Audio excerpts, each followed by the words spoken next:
Bien, cette fois nous sommes dans la région de Dreux, dans une très jolie maison où vivent un couple. Donc le monsieur est touché par une hémiplégie, son épouse est valide.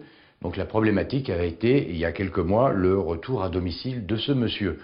On avait la chance d'être sur un lieu de vie où les mètres carrés étaient disponibles.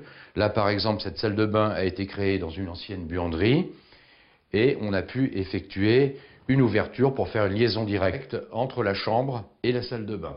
Et également une liaison directe entre la salle de bain et la pièce à vivre principale de cette maison. Donc, la problématique était par rapport à une hémiplégie de prévoir les assises, donc siège de douche, cuvette de WC surélevée. Le siège de douche est donc relevable de cette façon. Donc les valides peuvent prendre leur douche dans de bonnes conditions. On voit qu'il est ouvert sur l'avant, bon, pour la toilette intime, c'est l'ergothérapeute qui va décider si c'est nécessaire ou pas. On voit également que le siège est muni d'un piétement réglable en hauteur, qui peut avoir un gros intérêt lorsque les gens ont eu un problème de tenue frontale. C'est-à-dire qu'on va incliner le siège de façon à ce que le centre de gravité de la personne soit tendu vers l'arrière. Voilà. Le dossier, parce qu'évidemment, un dossier c'est agréable. Là, il est tactile, ni chaud ni froid. Proposer un appui du dos sur le carrelage, bon, c'est pas ce qu'il y a de plus agréable. Concernant le maintien, donc hémiplégie, c'est une personne qui va faire une approche en fauteuil. Hein. Elle aura besoin quand même à certains moments d'une petite aide de son épouse ou d'un aidant extérieur pour faire le transfert.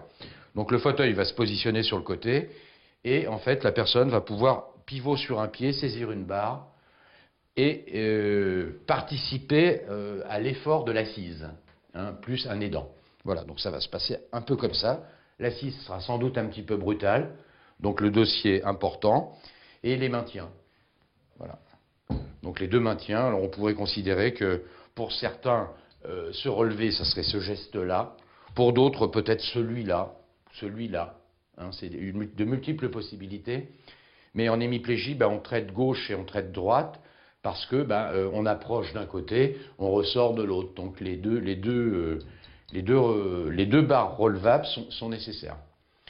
À proximité de la personne, le mitigeur de douche, donc avec toujours butée de réglage de température. C'est un geste volontaire de dépasser les 37 ou 38 degrés. La douchette à proximité, le gel douche. Voilà. Un rideau à 3 points de fixation, 2 murales, une au plafond, pour éviter que ça ait tendance à descendre sur le devant et ça fait très vilain. Et surtout que toujours le rideau soit à un petit centimètre du sol. On peut développer peut-être également le sol. Il s'agit d'un sol thermoplastique, qui est un procédé de plus en plus fréquent, que les gens attendent. Souvent, ils ont fait des séjours en centre de rééducation, hôpitaux et autres, et ont goûté à ce type de produit, qui en fait est anti-glisse. Là, celui-ci est classé R10 en anti-glisse. Au niveau du contact tactile, on ne se rend pas compte de l'anti-glisse. Mais en fait, c'est un classement qui est fait pour les pieds nus mouillés, ou sandalettes caoutchoutées. Donc une bonne résistance au glissement. Pour la personne concernée, donc un hémiplégique qui aura un appui sur un pied quand même, et également, et d'ailleurs tout autant, pour les aidants. Parce qu'évidemment, là on se rend compte qu'il y aura toujours de l'humidité un petit peu ambiante, les sols seront humides, donc en fait il faut protéger la personne qui se transfère d'un risque de glissade et tout autant les aidants. Voilà. On aurait pu également imaginer que pour l'aidant qui participe à la toilette, l'on pourrait aussi imaginer d'équiper cette barre d'un rideau surbaissé. En fait, pour la personne aidante qui participe à la toilette, elle serait protégée contre les éclaboussures.